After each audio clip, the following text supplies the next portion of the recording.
Coming up on Chopper's Politics. James Heappey, how much trouble is the special relationship in? I don't think it's in big trouble because... There's a wobble. There's a wobble, but I don't think it's not an institutional wobble. It's a wobble in confidence. It's a wobble in mojo. And I'm really worried about that. Hello and welcome to Chopper's Politics. I'm Christopher Hope. Listeners, I'm back in the Red Lion pub for the first time in 18 months. Yep, I'm excited. I'm clutching a coffee, and from today I get to stare down the movers and shakers of Westminster eye to eye in real life. Marvellous. Joining me for this auspicious occasion is a minister who's had a lot on his plate recently. James Heappey served in Afghanistan himself in 2005 with the British Army. 10 years later, he became an MP. Now, Minister for the Armed Forces, he has of course been heavily involved in rescue efforts as the UK hurriedly left Afghanistan. James Heappey, we're back in the Red Lion pub. This is it. Here we You're are. our first guest in 18 months in our spiritual home. Oh, really? What a treat. Yes! I didn't realise all the others were remote. There was no one knows. There was all the warmth that you'd expect. Miracles anyway. of modern technology with our brilliant team here at the Telegraph. But we are here in the Red Lion pub. Enjoy your coffee. Something harder, of course, if it was later, but we're in the morning, so it's coffee. James, how are you feeling? What an extraordinary month you had, and our Paras did, and your team, and Ben Wallace, your boss in the MOD. I mean, it's actually not at all dissimilar to when I was on operations in the army, and you don't get the opportunity to ever, whilst you're on operations, sit back and reflect on the success of the previous day, the previous week, or whatever else, because you're on to the next thing. And, you know, right now I am busily familiarising myself with the 3 border crossings between Afghanistan and Iran, the 3 border crossings between Afghanistan and Pakistan, the 1 border crossing between Afghanistan and Uzbekistan, or the closed border crossings between Afghanistan and Turkmenistan, and the 3 border crossings that officially exist and the others that unofficially exist in There's 12 Tajikistan. routes now you're looking at also. I mean, well, who knows which of them are viable? In reality, most of them are closed because countries in the region fear for their security. But the point is that the MOD doesn't get to kind of sit back and say, you know, well done, that was a good effort, because actually the job isn't done yet. And the job arguably that lies ahead is more complicated because less of what we do over the next few weeks is entirely around in our own gift. The Uzbek border officials and the Pakistani border officials are every bit as central to our plan as the paratroopers outside the Barron Hotel were them, aren't before. they? This big idea that the Defence Secretary had, which is to set up regional processing hubs in the neighbouring countries.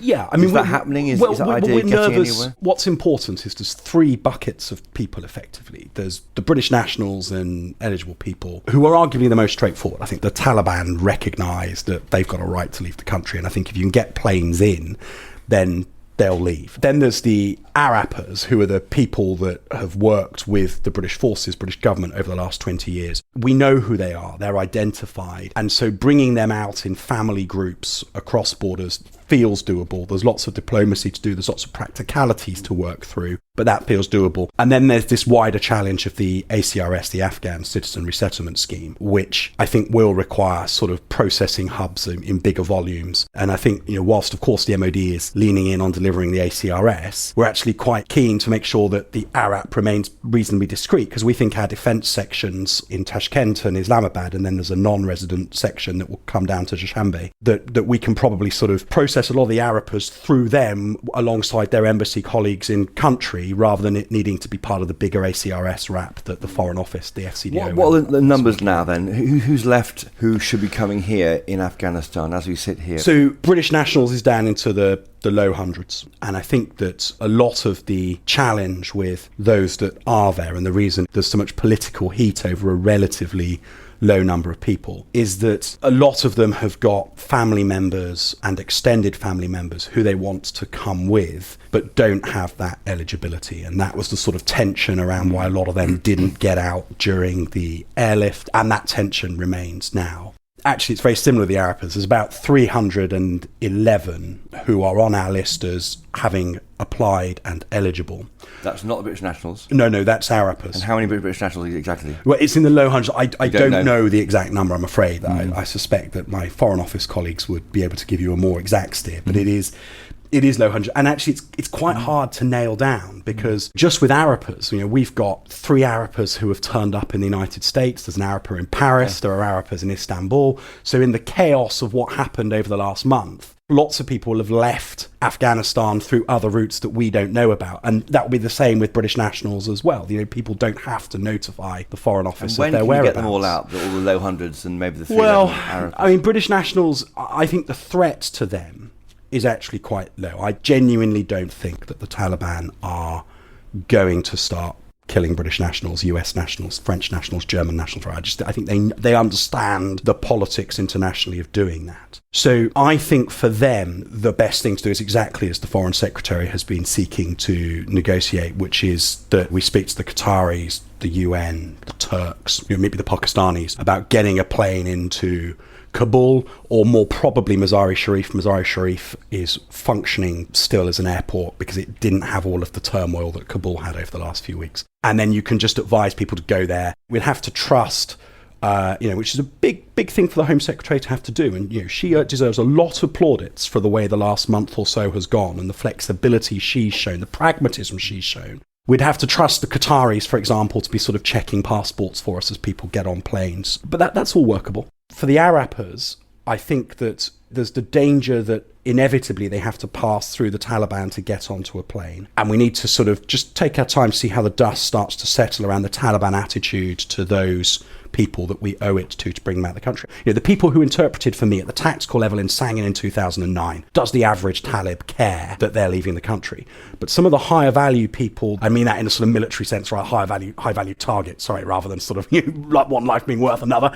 But some of the people that will have worked for the intelligence agencies and with the NDS, which is the sort of Afghan special forces, you would imagine the Taliban will have a slightly stronger view, and we need to sort of think more creatively about how that happens. And unfortunately, Telegraph readers will have to find out about a long time after the event. When's the first plane flying out then to collect these final few hundred?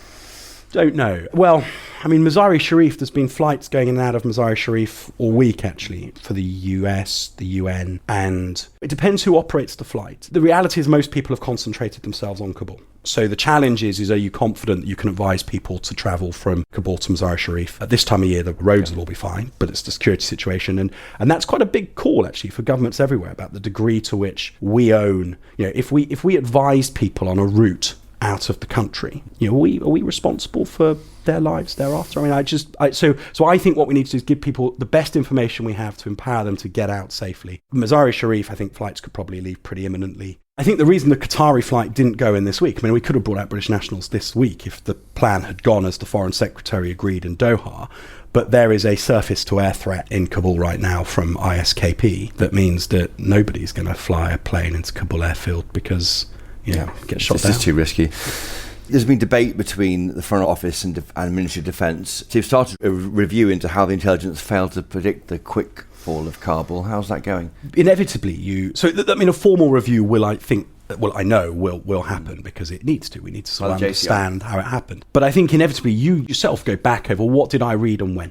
And what were the discussions that we had in various fora within the MOD? How did that shape my understanding of events? Who were the voices I was listening to? Were there any voices that I chose to ignore because I was sort of, your own bias? And I do think that there is a reality that we should all be very honest with ourselves, that almost everybody who is at the top end of our national security structure has spent the senior part of their career with Afghanistan playing a big part in it. So I think there is an optimism bias. People didn't want Afghanistan to fail. I didn't want it to fail. The CDS didn't want it to fail. The heads of the various intelligence agencies won't have wanted it to fail. Now, I'd like to think that we are all professional enough to have read the intelligence, read the analysis, and made judgments that didn't reflect that optimism bias. But I think we have to be quite self-critical about whether or not we were biased. The reality, there's immense goodwill towards Afghanistan, isn't there? Given the investment we put into it, the British lives lost there, the efforts we've made to try and help that country. Yeah, I think that's right. But I also think, though, that people have rather confused that inevitably in a situation like this, you will use your intelligence to arrive at two narratives: a most likely course of action and a worst course of action. So people have sought to sort of characterize, somehow the defense secretary and foreign secretary being on different pages. They're not. I mean, the fact is that defense always will plan against the worst case course of action. That's our job. We have that sort of unlimited liability to deal with stuff when it gets to its worst. The Foreign Office, rightly, will have worked around what the most likely course of action was, both of which will have been analyses done by the JIC on the back of all the intelligence that was coming in. And so the worst course of action was that everything could happen quite quickly, hence why pitting was planned to the finest detail months in advance. The most likely course of action is that we had a period of time in which this would all happen and that there would actually be further progress in Doha between the Ghani government and the Taliban. I mean, how wrong that was, but that was the most likely course of action. It's perfectly easy to see from the intelligence and indeed the Taliban's own reaction, where the political commission were caught completely on the hop by the speed of the military advance. Everything's easy in hindsight. Look at Keir Starmer, right?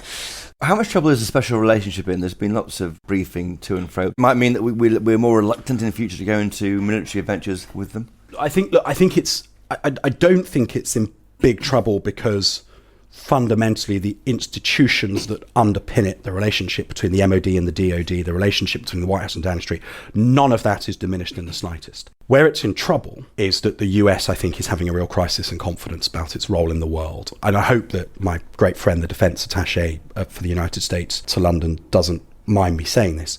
I just thought it was so telling when I went over to have a sandwich with him at the embassy a couple of weeks ago during the airlift, and he asked me my thoughts on how they should mark the 20th anniversary of 9/11 in London and the degree to which they should sort of advance the narrative versus where they should play it quiet. And I was like, my gosh, I mean, this is your closest friend in the world in a capital city where, we felt deeply on September the 11th, 2001 for what had happened. There was real solidarity. Lost hundreds of British lives there. Exactly. And you are nervous within your embassy in your closest ally's capital about how you mark 9/11. And that is, America has to know that no matter who their president is, and we've seen two very different presidents very recently, this country is their closest friend.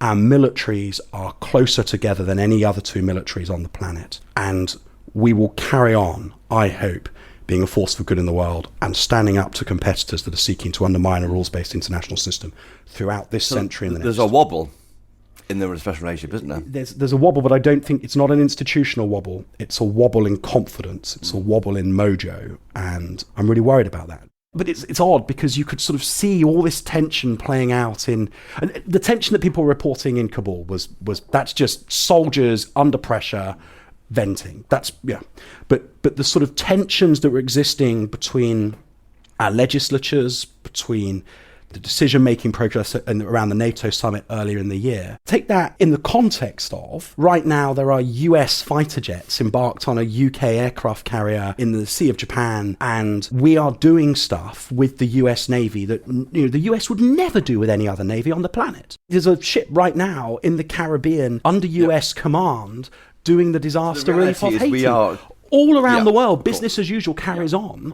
In Iraq, in Syria, but in Afghanistan, there was a political difference of opinion about the timing of the withdrawal. What will happen? Is nothing required to rebuild that, given it's a wobble, or are you seeking more face-to-face meetings with your opposite numbers in Washington, now in the MOD? Or well, I mean, I'm making a point of going to the embassy tonight to join them. They've got an exhibition of artwork relating to 9/11 and to sort of show my solidarity with the US. And when I was travelling through the Caribbean at the start of the summer, I went to visit their headquarters in Miami for their Southern Command. And the fact is that every time you sit down with the US at the strategic level, you see that the Venn diagram of UK interests and UK interests overlap almost entirely. That is literally the special relationship. Chinese encroachment into the South Atlantic is something that should concern both London and Washington. Competition over influence in South America, making sure that the Caribbean isn't the routes for running drugs through the Caribbean into North America or into West Africa.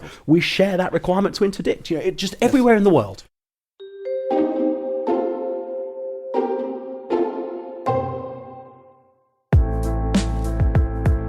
Was Churchill the hero of the Second World War or a racist imperialist whose actions led to the Bengal famine? Should his statue be protected or pulled down? And can we really judge the figures of the past with the attitudes of the present? Please to apply for planning permission to have the statue removed. My name is Stephen Edgington, and if you're enjoying this podcast, you might like History Defended, a new series from the Telegraph. In each episode, a leading historian defends a controversial historical figure. I play devil's advocate. There are some times in wartime when incredibly difficult decisions of life and death have to be taken. Winston Churchill, Clive of India, Bomber Harris, and Oliver Cromwell, men whose actions still influence the world we live in today. Today is Victory in Europe Day. Search History Defended in the same place you're listening to this. Do you worry about the kit we've left behind in Afghanistan? Do you worry it might be passed on to mercenary groups sold by the Taliban, for example? Not the stuff we left. I mean, look, there is a reality to any war zone, right? I've got, in my study at home, I've got an 1852 Lee Enfield rifle that was left after one of our last misadventures in Afghanistan. And when I was in Kabul in 2005, I think I paid about $200 for it, and it's worth a lot more than that. and there it is. We're talking about Black Hawk helicopters and proper look, kit. I mean, so some of the stuff the Americans have left behind, absolutely. I mean, I'm very concerned, not that all of a sudden the Taliban are flying around in, latest generation helicopters with all the kit. What I'm worried about is that falling into the hands of people who want to sort of reverse engineer it. Yeah, but those were American decisions, and they certainly don't have the same cost calculus as us. We would have been giving up, I think, our entire helicopter stock if we'd left. $85 billion worth of kit. I mean, there's just nowhere in the world my colleague Jeremy Quinn, who's the procurement minister, would have signed off on that. Pen Farthing and his rescue animals. We were doing so well. We were at the kind of geopolitical soaring with the eagles in our discussion of global strategy, and then we had to talk about Pen Farthing, but there we go. Have you made I mean, obviously the guy is hero in Afghanistan doing his best for what he thinks is important to him, but setting lives of animals against people seemed mad to a lot of people. I think we've all got some pretty strong views on him in the MOD. What's your view on him? Just we're in the pub now. We're not in the pub. We're recording a podcast that, as you told me on WhatsApp, is listened to by millions. So I find it really hard to reflect that in the middle of a crisis like that, even though I genuinely, hand on heart, do not think in the end it stopped us from bringing out any more people.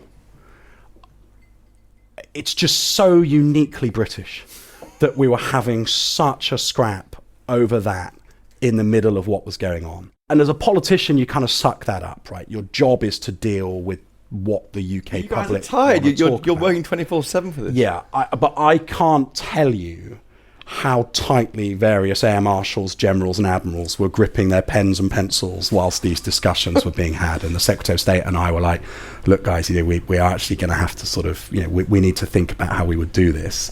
And...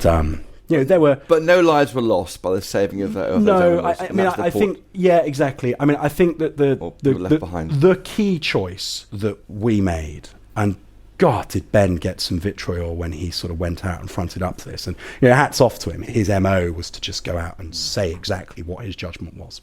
By saying that Penn's team from Nowzad couldn't turn up in their bus, drive to the front of the queue, be processed by the limited border force resource that was forward, get onto the airfield and go. This whole narrative that they had their own plane, the animals were going in the hold, they weren't denying anybody of any space, all we needed to do was open the gates and let them onto the airfield. An alternative way of pitching that is, what if Afghanistan's 3 richest families had pulled together to hire themselves a private jet, and the bid was, just move everybody, don't worry about us, we're not causing any inconvenience, just open the gates, let us on, we'll take care of ourselves. Because it was dressed up in the language of an animal charity, people were saying this sort of that queue jumping was kind of okay. But actually, if you put it in the context of just people chartering a plane and looking after themselves, everybody would have been in outrage. So that was the right judgment. In the end, the animals got out. The fact that, I think that I've heard from some of the paratroopers who are on the ground that even as soldiers were loading animals onto the plane, Pen Farthing was still saying, the MOD's done nothing for us. It's like, come on, mate.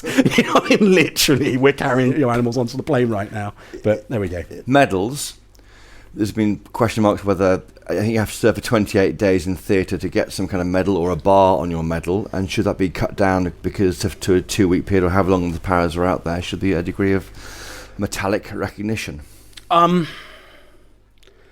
If I was in the Science Mess in Two-Power in Colchester and I was asked that question, I would obviously kind of be like, guys, I get it. I think we should look at it. And we are. But I think also troops that are held at very high readiness as they are take a kind of pride in the fact that they go to places, they do the job and they come home, and that their job is very high profile, and very often it doesn't endure for more than 28 days. More generally, Chris, as we look at this shift from how they are, this sort of expeditionary interventionist armed forces of the last 20 years to an armed forces that operate more persistently around the globe, I think we're having to look at whether medallic recognition changes altogether. Into a shorter time to qualify? No, into a sort of more cumulative thing. Because what you might find is that you sort of spend 4 months in East Africa, not on an operational tour. It's not a designated medal-winning tour, but you're containing al-Shabaab in your 4 months in East Africa. The following year, you might be doing some stuff in the Gulf. The following year, you might be in Southeast Asia. All the time, you're competing with our adversaries and our competitors, but none of it is individually medal winning. So I think there's a review into how we do medallic recognition in the round. And if we can do something in pitting people, great.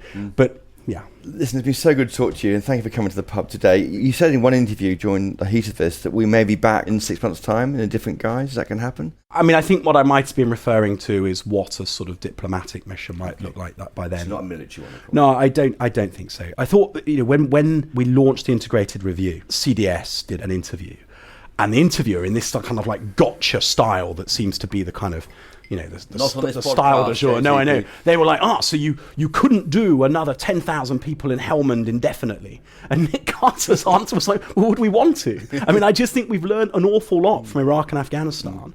People point to Kosovo and Sierra Leone, very, very different scales of challenge. Successful. Yes, they had the tribal and sectarian stuff that makes it difficult, but they were successful. But Iraq and Afghanistan fundamentally destabilized over many decades of politics in the region, political instability domestically. You pour hundreds of thousands of troops, trillions of dollars of effort in, but fundamentally the politics of the region haven't changed. The Iranian influence.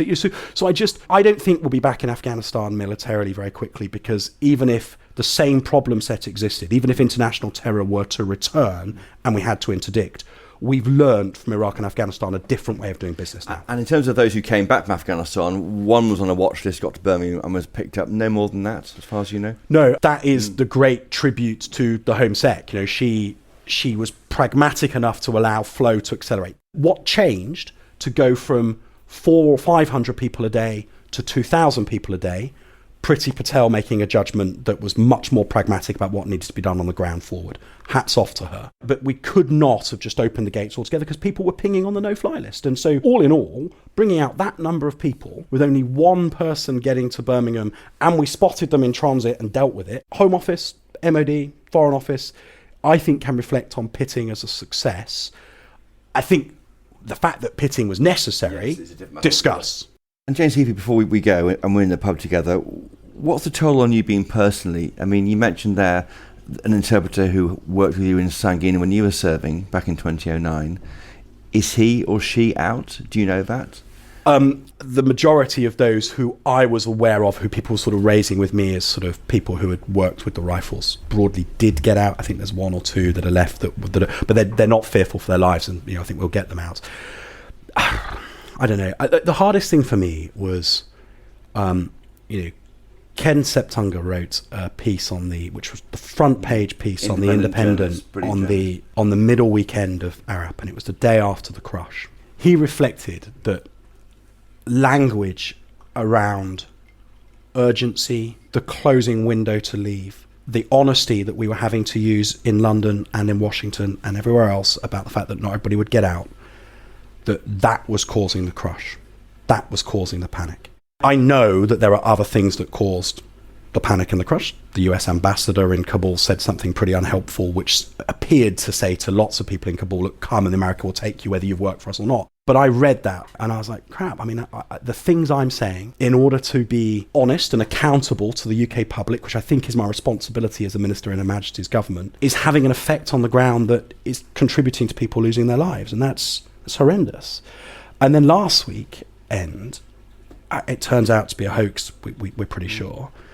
I read a suicide note on social media apparently from a bloke who all the details matched that he had served in C Company 2 Rifles on our tour to Sangin in 2009, and it was piercingly accurate, the operational detail.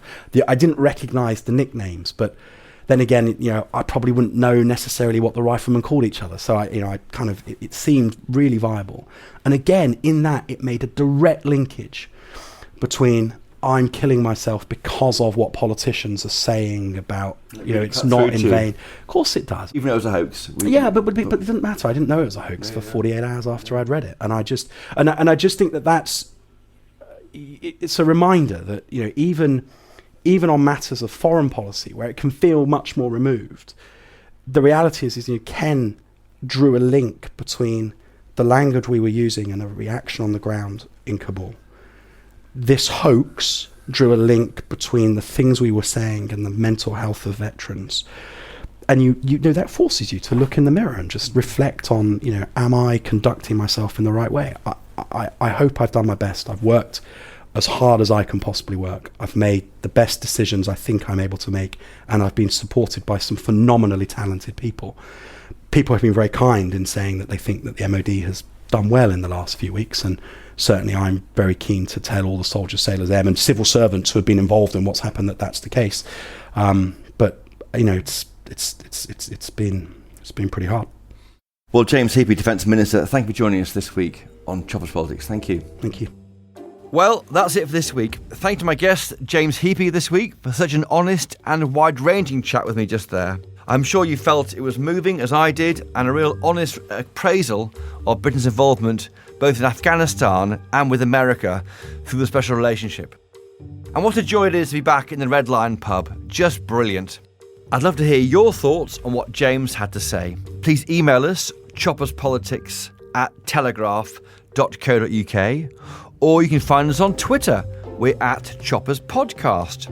Now, to follow the latest in Afghanistan and read all the Telegraph's top analysis, please go to telegraph.co.uk/chopper. As a listener to this fine podcast, you'll get your first month's subscription completely free of charge, and then the next 2 months for just 50p a month. What a bargain! And as if that isn't enough, I've just launched my very own Choppers Politics newsletter with everything you need to know about what's happening in Westminster each lunchtime. Go to telegraph.co.uk/newsletters to sign up, and there's a link to that in the show notes for this episode. Thank you as ever to my producers, Louisa Wells, Giles Gear, and Theo Luludis. But most importantly of all, thank you to you for listening. And finally, if you can, please do buy a copy of the Daily Telegraph. You won't regret it.